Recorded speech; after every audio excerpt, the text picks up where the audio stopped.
Hello, I'm Dr. Anuj Chawla. I'm a foot and ankle specialist at Saksham Ortho. तो अब ये नई series जो है हमारी, इसमें हम बात करेंगे एंकल स्प्रेन्स के बारे में और क्रॉनिक एंकल इंस्टेबिलिटी के बारे में। तो सबसे पहला वीडियो जो है वो हमारा है कि एंकल स्प्रेन होता क्या है और उसके सिम्टम्स क्या होते हैं। तो जब इसके बारे में बात करें तो हम जब एंकल स्प्रेन की बात करते हैं तो देखा जाए तो ये बहुत ही कॉमन इंजरी है, जिसको आप लेमैन टर्म में कभी कभी बोलते हो कि एंकल में मोच आ जाना, तो उसी को ही हम एंकल स्प्रेन कहते हैं। ये होता क्यों है? Most common cause ankle sprain का है कि जब एंकल जो है अपने आप अंदर की तरफ ऐसे करके ट्विस्ट कर जाए, तो वो सबसे ज्यादा कॉमन कॉज होता है, जिसको हम कहते हैं इन्वर्जन इंजरी। तो अगर हम इस मॉडल में देखें और एंकल जॉइंट की बात करें तो ये एंकल का आउटर एस्पेक्ट है और ये इनर एस्पेक्ट है। तो कोई भी जॉइंट की तरह एंकल जॉइंट में भी बहुत सारे लिगामेंट्स होते हैं, कुछ होते हैं अंदर की तरफ और कुछ होते हैं बाहर की तरफ। तो जो लिगामेंट्स आउटर साइड पे होते हैं, इसमें ही जब से सबसे ज्यादा कॉमन होती है इंजरी। जो लिगामेंट्स हमारे आउटर साइड पे होते हैं वो आगे की तरफ एक होता है ATFL या एंटीरियर टेलोफिबुलर लिगामेंट, एक इधर नीचे की तरफ आता है इस हड्डी से, इसको कहते हैं CFL या कैल्केनियोफिबुलर लिगामेंट, और एक पीछे की तरफ ऐसे यहां से जाता है जिसको कहते हैं PTFL या पोस्टीरियर टेलोफिबुलर लिगामेंट।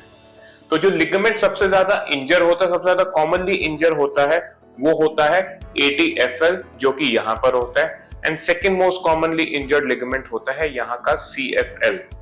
तो ये जब दोनों लिगामेंट जो हैं जब इंजर होते हैं तब हम उसको एंकल स्प्रेन कहते हैं। ये एंकल स्प्रेन भी जनरली लो एंकल स्प्रेन होता है। इसी तरीके से एक और हाई एंकल स्प्रेन है, उसके बारे में मैं बताऊंगा। तो नॉर्मली जब हम ट्विस्टिंग इंजरी होती है तो पेशेंट को जो है स्वेलिंग और पेन आता है outer side of the ankle में।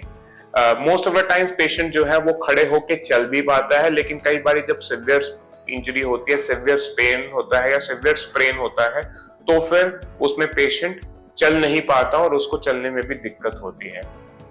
तो सबसे ज्यादा कॉमन सिम्टम्स इसमें generally pain, swelling and limping during walking, यानी कि जब पेशेंट चल रहा है तो वो लंगड़ा के चल रहा है। तो ये होता है नॉर्मली क्रॉनिक एंकल, ये होता है एक्यूट एंकल स्प्रेन के सिम्टम्स।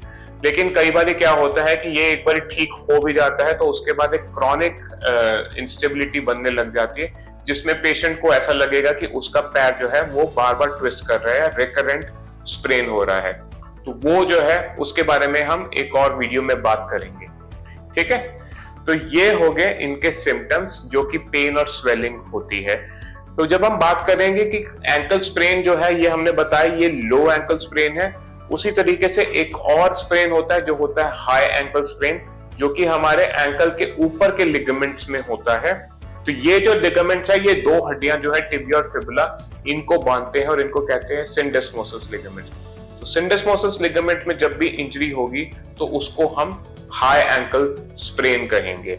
तो हाई एंकल स्प्रेन में भी सिम्टम सेम होते हैं, बस लोकेशन थोड़ी सी और ऊपर हो जाती है। दूसरा, इसका मैकेनिज्म भी डिफरेंट होता है। ये जनरली पैर के ऐसे ट्विस्टिंग से होती है ऑपोजिट वे में, जिसमें ये एबडक्शन में जाता है, पैर बाहर की तरफ जाता है, ना कि पैर ऐसे ट्विस्ट होता है। तो ये जो दोनों चीजें हैं, दोनों हैं, ये दोनों ही एंकल स्प्रेन के टाइप्स हैं, एक लो एंकल स्प्रेन और हाई एंकल स्प्रेन, और उस हिसाब से जो है हम इसका ट्रीटमेंट करते हैं डिपेंडिंग अपॉन क्या है। तो अगले वीडियो में हम बात करेंगे कि हम इसको इवैल्यूएट कैसे करते हैं और फिर हम बात करेंगे कि इनको ट्रीट कैसे करते हैं। Thank you very much.